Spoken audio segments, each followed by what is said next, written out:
네, 반갑습니다. 장종료 시장점검입니다. 예, 코스피 지수가 2,450선을 넘어선 가운데 코스피 지수의 흐름이 이제 약세 구간에서 잘 버티고 4월을 곧 맞이하게 됩니다. 물론 이 주기라는 것은 언제든지 변할 수 있는 거지만 그래도 어떤 기준을 잡을 수 있고 그 기준이 지금까지는 1.5개월 정도 상승과 하락을 번복하면서 올라간다. 반복하면서. 예, 그래서 이런 등락의 흐름에서 이제 상승할 차례가 됐다. 예, 랠리를 기대할 수 있는 그런 여건이 됐다라는 점에서 시장에 대한 기대가 조금 큽니다. 어떤 위기나 이런 부분도 여전히 가능성이 잔존하고 있는데 예전에 비해서 그런 대응들이 빨라졌고 그러면 우리가 모르는 데서 어떤 위기가 터져야 되는데 그 모르는 건 정말 상상하지 못했던 부분. 예를 들어서 '삼성이 망한다?' 예. 정말 그런 생각을 하고 있는 사람들 거의 없을 겁니다. 예, 마찬가지로 뭐 'SK가 망한다.' 이런 것도 없을 텐데 그렇게 생각을 하지 않는 부분에서 위기가 나오는 거지 우리가 걱정하고 있는 부분들은 '큰 위기로 발전하기가 어렵다.'라는 부분 감안하시고 보시면 될 것 같습니다. 네, 그리고 코스닥을 봐야 될 것 같은데 코스닥 지수가 지금 계속 좋습니다. 예, 급등 패턴으로 가고 있는 상태. 지금 이 범위 바깥으로 갔습니다. 근데 이 코스피랑 범위를 같이 쓰고 있기 때문에 요 코스피 범위를 적용했을 때의 그 코스닥 흐름은 사실 코스닥이 주기는 코스피보다 짧습니다. 그럼에도 불구하고 60주선을 돌파를 하고 있다라는 것은 코스닥에 이제 큰 장이 도래했다라는 의미입니다.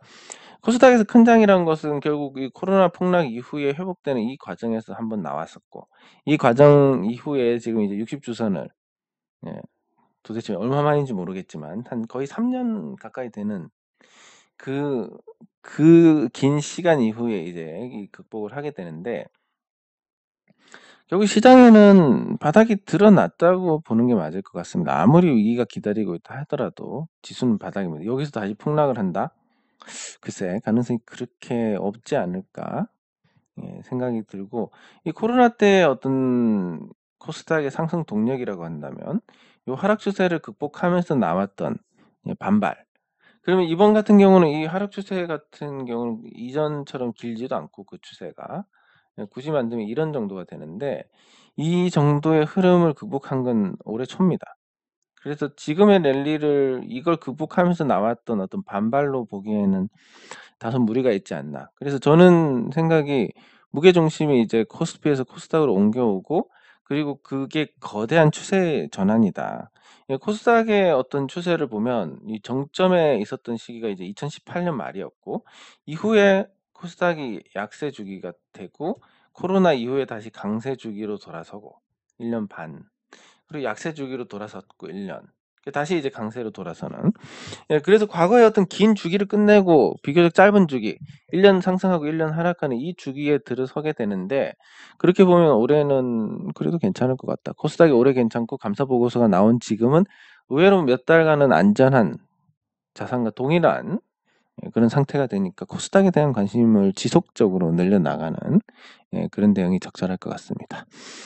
네, 그리고 종목을 보면 이제 드디어 에코프로비엠이 신호가 왔습니다. 그래서 제가 오늘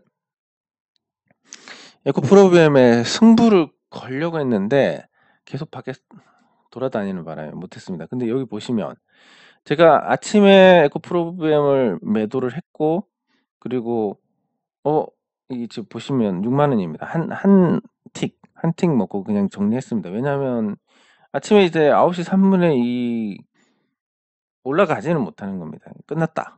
생각하고 들어갔다가 밖에 나가야 되는데 이제 나가야 되는데 이거 어떻게 해야 될지에 대한 나가든 말든 이제 내버려 두고 갈까 아니면 그냥 갈까에 대한 부분에서 이 내버려 두고 가기에는 우일순 위에 올라타고 다음날 쏴 버리면 그대로 죽는 거라도 '정리하자.'라고 했다가 밖에서 업무를 마치고 컴백했을 때 요 막 끝나지 않았습니다. 근데 그때까진 회복을 못하고 있었습니다. 이제 드디어 이제 '끝났다.'라고 생각해서 주문을 넣었는데 체결이 안 됐습니다. 이게 뭐 제가 한 2틱 정도 올려서 주문을 넣긴 했습니다. 왜냐하면 변동이 이만큼씩 보통 생기니까 얻어 걸릴 거라고 생각하고 했는데 요 체결 아니 주문량을 보시면 12개, 12개 이렇게 해서 돈만큼 하다가 아예 풀 베팅을 했었습니다. 예, 체결이 안 돼서 그렇지만. 왜 풀 베팅을 했냐면 이 지금 기술적으로도 더 이상 올라가지 못하고 버거워하는 부분에 이제 외국계 증권사부터 해 가지고 에코프로비엠에 대해서 부정적인 보고서가 쏟아지고 있습니다. 그 부정적인 보고서를 기반으로 주가가 이제 그 부정적인 보고서가 나와도 이걸 이겨낸다면 뭐 이런 부분에서의 흐름들이 다 그런 거의 연장선이었지만 그럼에도 불구하고 이겨낸다면 좋은 그 랠리를 지속할 수 있지만 이제 못 이겨낼 것 같은. 왜냐하면 너무나 많은 증권사들이 매도 의견을 내고 이제는 돈을 벌기 위해서는 추가 상승보다는 하락으로 가는 게 돈을 더 벌 수 있는 그런 상태가 됐습니다. 예, 그래서 아마 여기서 무너지지 않을까 싶고 체결이 안 됐기 때문에 더 그렇게 되지 않을까라고 보는데 그러면 이제 외국계 증권사에서 어떤 부분을 지적을 하고 있냐면 뭐 일단 비싸고 에코프로비엠 말고 테슬라에 납품하는 LNF가 훨씬 더 매력적이다라는 부분인데 지금 이게 그 양극재 부분에서 양극재가 기존의 소재하고 다른 양상을 보이고 있습니다. 예를 들면 기존에 뭐 삼성 SDI에 납품한다. 그러면 경쟁사인 LG 에너지 솔루션에는 납품을 하지 않습니다. 근데 납품을 하게 되고 뭐 포스코 케미칼도 여기도 납품하고 여기도 납품합니다.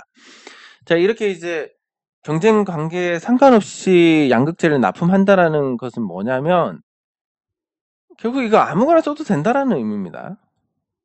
즉 차별화를 못한다.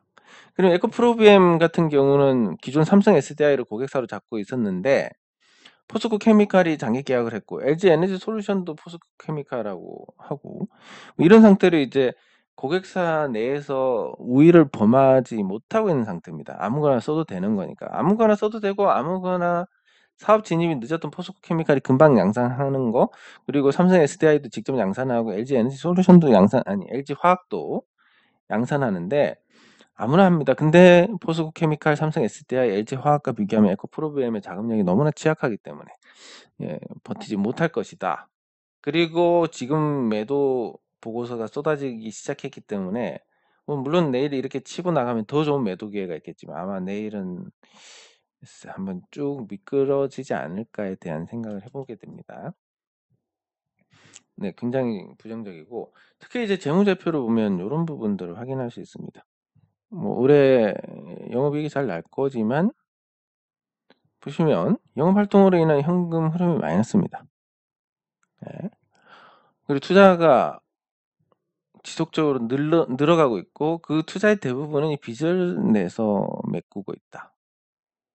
네.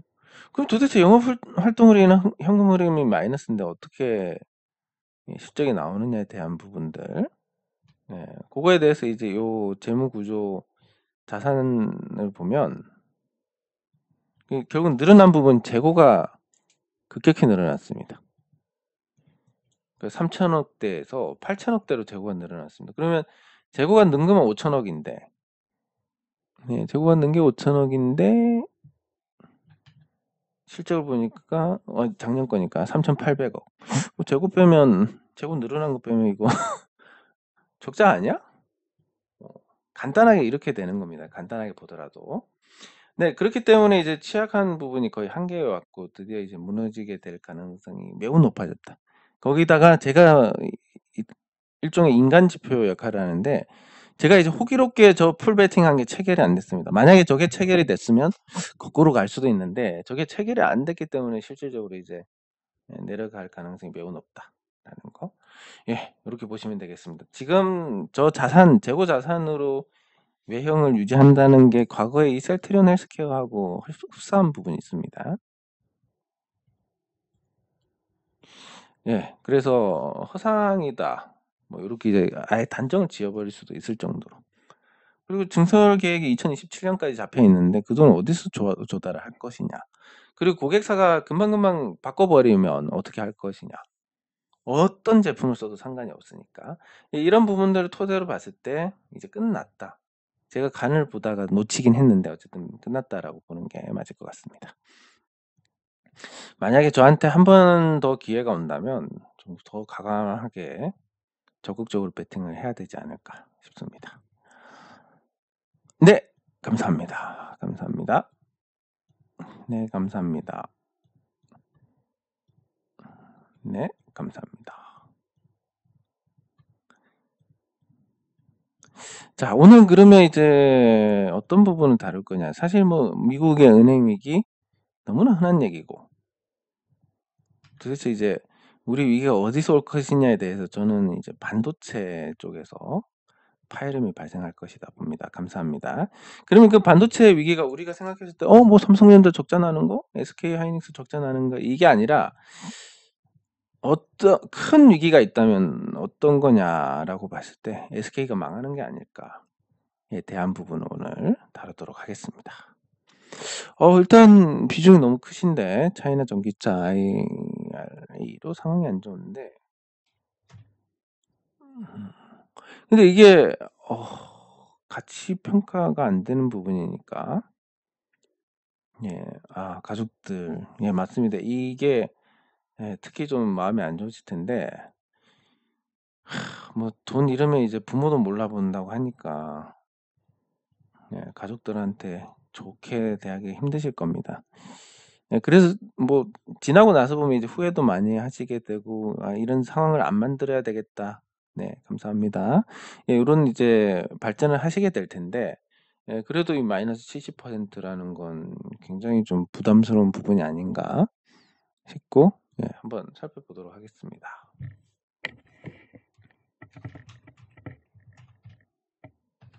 예, 타이거 자동차 차이나 전기차 말씀하시는 것 같은데,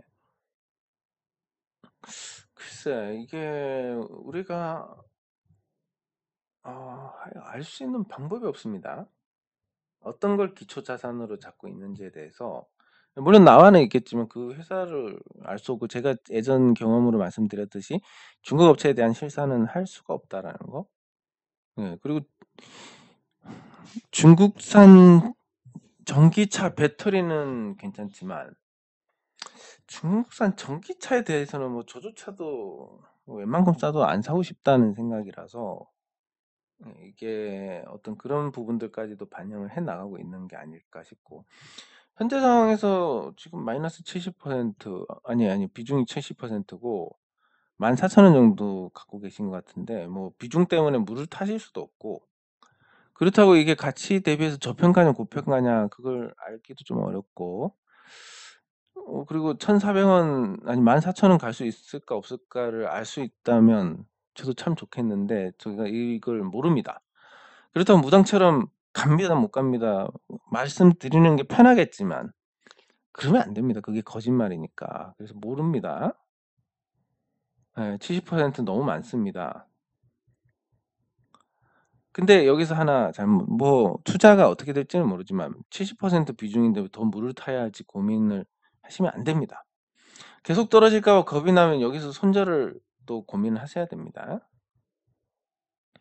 가족들한테 짜증이 심해지시면 요건 또 마음을 다스리셔야 됩니다. 자, 그러면 이거에 대해서 제가 말씀드릴 수 있는 부분은 '물타기는 안 되겠다. 많다.'라는 거. 예. 계속 떨어질까 봐 겁이 나시는데, 이게 일단 가치라는 어떤 그런 근거가 없기 때문에 어디까지 떨어질지 알 수가 없는 상태고, 그런 상태에서 더 떨어질까 봐에 대한 걱정은 당연하게도 손절에 대한 또 고민을 하시게 될 겁니다. 다만 이제 이게 이 상품이 상장했을 때 저점과 그렇게 멀지 않으니까 뭐 손절보다는 쪼끔 더 기다리셨다가 어느 정도 반등이 나오면 기술적으로만 짚어볼 수 있으니까 기술적 분석을 하면 이제 21선 극복하면서 골든 크로스가 나오고 매물대에 진입을 하게 될 겁니다. 그럼 12,000원대에서 상당 기간 시간을 보낼 가능성이 큽니다. 그리고 여기서 더 올라가는 계기가 있어야 되는데 그 계기가 어디서 만들어지느냐 잘 모릅니다. 그리고 중국 전기차가 세계를 제패한다. 테슬라가 있는 이상 꿈 같은 얘기입니다. 아니 잠꼬대. 그렇기 때문에 현 상황에서 이런 강력한 상승을 기대하기 어렵고, 평단가가 이 정도 되시는 것 같은데 시간이 많이 걸립니다. 그럼 현재 상황보다 낮기 때문에 12,000원대 진입하시면 비중을 줄이시는 쪽으로 예, 그래야 마음이 편하니까. 그리고 줄이시고 나서 더 올라가면 이제 속은 쓰리지만 그래도 요 과정을 잘 보내실 수 있고, 예, 그리고 여기에 도달했을 때 비록 손실이지만 그건 다른 종목에서 만회하시면 되니까, 예, 고렇게 대응을 해 나가시는 게 좋지 않을까 싶습니다. 일단 기다리고 12,000원대 가면 비중을 조금 줄이고, 그리고 원금 찾으면 다 정리하는 쪽으로. 예, 그게 될지 안 될지 모르겠지만. 네, 고렇게 생각하시면 되겠습니다. 자, 그러면 오늘 이제 SK그룹에 대해서 볼 텐데, 자, SK하이닉스입니다. SK하이닉스의 시가총액이 64조 6천억. 그러면 여기서 우리가 이제 그 관심을 보여야 될 게 SK하이닉스의 인텔 인수인데, 예.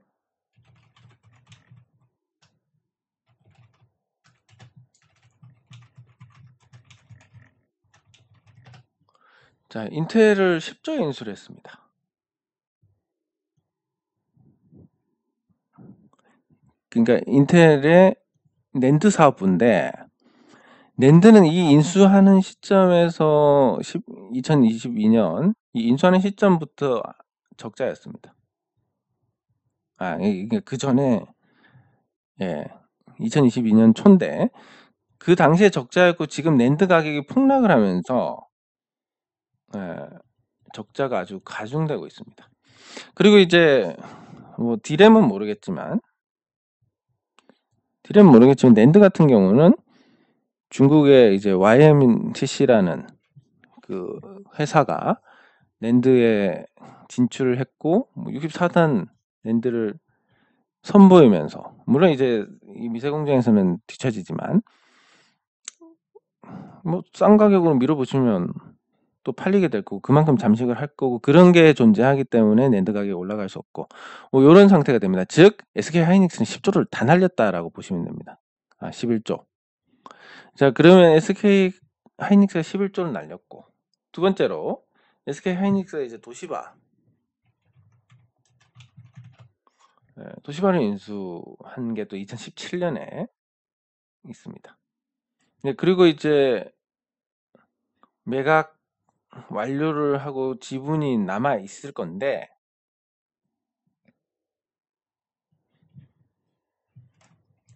여기서 이제 매각 승인하고 나중에 이제 그 뭐였지? SK 하이닉스가 웨스턴 디지털하고 이제 이 뭐지 이래 도시바가 이제 키옥시아로 바뀌었는데, 여기서 이제 합병을 할 수 있느냐? 네, 당시에 이제 SK 하이닉스가 이 키옥시아 지분을 4조 원에 인수를 했는데 지금 가치가, 예, 그 정도 되느냐 그러면 아마 힘들 것 같습니다. 그리고 지금 추진되는 게 키옥시아하고 그리고 웨스턴 디지털하고, 이 웨스턴 디지털이 샌디스크,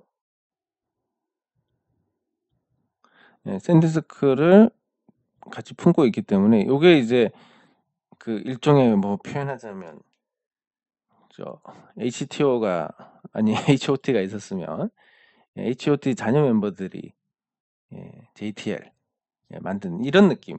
그러니까 삼성전자 그리고 마이크론 이런 회사들이 빠지고 나머지가 이런 걸 구성을 하는데 아마 망할 가능성이 큽니다. 이게 장기적으로.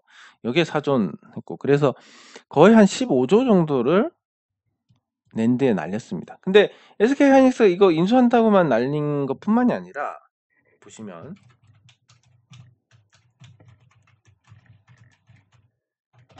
자, 낸드에 투자한 금액, 직접적으로 이제 투자한 금액도 굉장합니다.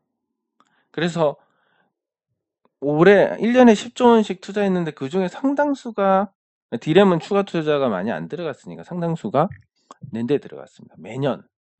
예, 그래서 이 지금 재무적으로는 숫자로 보면 크게 이상할 건 없는데, 여기 보시면 적자를 봤지만 뭐 예전에 비해서 이제 부채가 많이 늘어났고 그리고 자산도 늘어났고, 예, 이런 상태입니다. 근데 부채 비율을 보면 37%대에서 64%까지 올라갔고, 이 적자를 보면 이렇게 됩니다. 적자를 봐서 이게 떨어지고 부채는 계속 더해지고 이렇게 되니까 부채 비율이 점점 더 나빠지는데 여기에 대해서 이제 우리가 재무적으로 볼 수 있는 건 한계가 있지만 그래도 수박 겉핥기라도 본다면 투자, 재무 아직까지 작년까지는 괜찮긴 합니다. 투자 활동으로 인한 현금 투자가 20조 원씩 이렇게 투자가 되고 있고 대부분 이제 영업 활동으로 버려들었는데 근데 이게 지금까지 반도체가 유례없는 호황이어서 그랬던 거고 앞으로는 그게 가능할 것이냐. 그리고 재고가 지금 15조 6천억까지 올라왔습니다. 어마어마한 증가입니다, 이게. 재고가 작년 말 기준으로 그런데 올해는 아마 훨씬 더 늘어났을 겁니다. 2019년 기준으로 해가지고 재고가 10조 정도 플러스 됐습니다. 그러니까 아까 말씀드린 인수 실패로 14조 원. 매년 투자 10조 원씩 한 것 중에서 낸드 쪽에 들어간 게 절반 이상이고 그러면 한 20조, 14, 재고 늘어난 거 10, 뭐 이렇게 하면 SK하이닉스가 한 44조짜리를 얻어 터졌다라고 봐야 될 것 같습니다. 이게 이제 터트리지 않아서 그런 거지 언제든지 문제가 생길 수 있는 좀 망할 수 있는 그런 상태입니다. 자, 그럼 SK그룹에서 SK하이닉스가 잘못된다. 그러면 당연히 이제 모 회사인 SK텔레콤에 대한 부정적인 평가도 나올 것이고 시가총액이 증발하기 시작하면서 또 문제가 될 것이고 네, 그리고 SK하이닉스뿐만이 아니라 SK이노베이션이 품고 있는 SK온에 대한 문제도 생각을 해야 됩니다. 그러니까 이 위빠진독의 물붓기로 SK온 배터리에 투자를 하고 있는데 예, 그런 부분들이 이제 결국은 보시면 1조 원 적자가 났습니다. 여기 SK온이 1조 원 적자가 났고 그리고 적자를 뚫고 또 추가 투자를 받았고 예, 그리고 계속 투자를 하는데 이 얘기는 뭐냐면 앞으로 수년간 조 단위의 적자가 날 가능성이 높다라는 걸 의미합니다. 네, 그래서 SK이노베이션이 실적으로 막았던 부분을 SK온이 다 까먹고 있고 자회사로. 예, 그럼에도 불구하고 뭐 여러 기대로 또 주가가 반응하고 있지만 계속 돈을 저렇게 까먹는데 어떻게 될 것이냐라는 부분에서 조금 물론 이 주가는 또 반대로 갈 가능성이 높지만 지금 월봉에서 신호가 나오고 전체적으로 SK그룹에 큰 문제가 생길 가능성이 크다라고 봐야 되지 않을까 싶습니다. 네, 그래서 SK그룹에 보면 지금 주력이 SK하이닉스 대규모 적자, SK온 대규모 적자. 그럼 SK그룹에서 뭘로 돈을 버느냐? 네, 한번 쳐보겠습니다. 뭘로 버는지.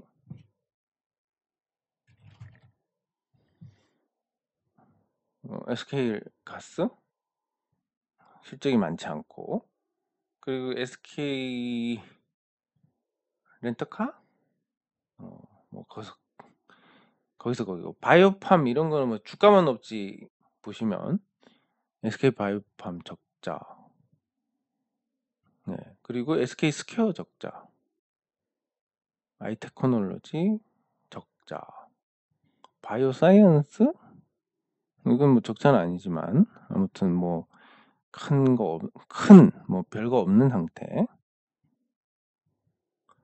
그리고 SK증권 뭐 이건 그룹도 아니고 SK텔레콤만 조금 돈을 버는 상태인데 이 돈을 벌어 가지고 1년에 1조, 2조 이렇게 벌어서 지금까지 SK그룹에서 사고 친 걸 어떻게 수습을 할 것이냐.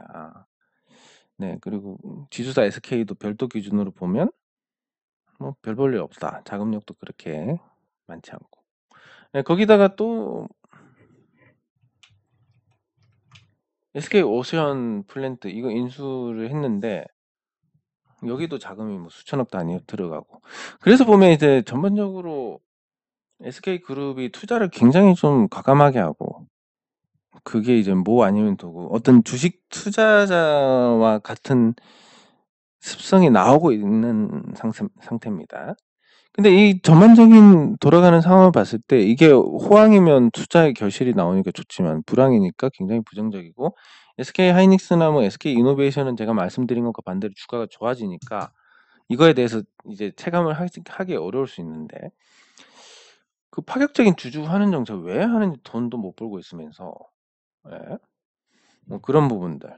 그래서 앞으로 SK그룹이 문제가 될 가능성이 굉장히 높지 않을까 싶습니다. 여기에 뭐 그룹 내에서 제대로 돈을 버는 게 없고, SK 하이닉스가 1 년에 10조 이상씩 까먹기 시작하면 금방입니다. 그래서 SK그룹주에 대해서 조금 주의를 해야 되지 않을까. 주가가 지금 반응을 하니까 단기적으로는 좋을 수 있는데 중장기적으로 더 주의를 해야 되지 않을까 하는 생각을 해 봅니다. 네. 장 종료 후 시장 점검은 여기서 마치도록 하겠습니다. 수고하셨습니다.